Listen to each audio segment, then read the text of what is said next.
Pagdating dito sa Barangay Ginebra at sa mga players na malamang matrade, ang nababanggit madalas ang pangalan ay itong si Stanley Pringle.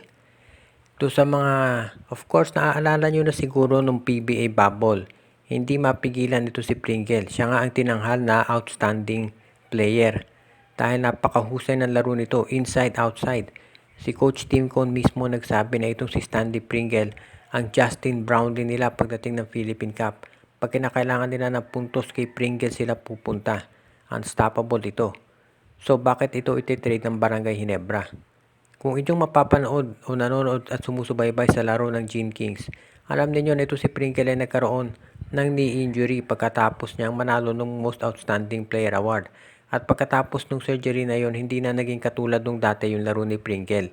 Nakita natin bumagal na at wala na yung explosiveness niya pag-atake sa basket.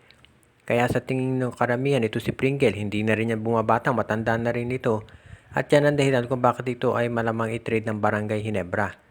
Ang isa pang dahilan ng Ginebra na nakuha na itong si Maverick Hanmisi at ang isa pang balita nga ay itong kay Chris Newsome.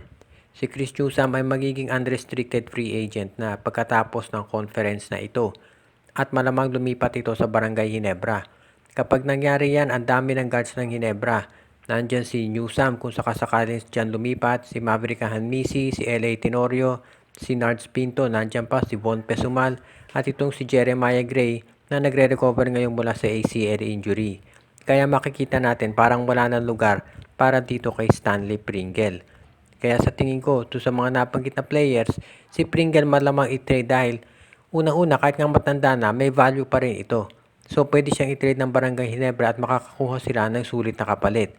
Either gamitin standalone na trade si Pringle o isama siya sa isang trade package. So kung ite-trade ng Ginebra si Pringle, ano-ano bang options dyan?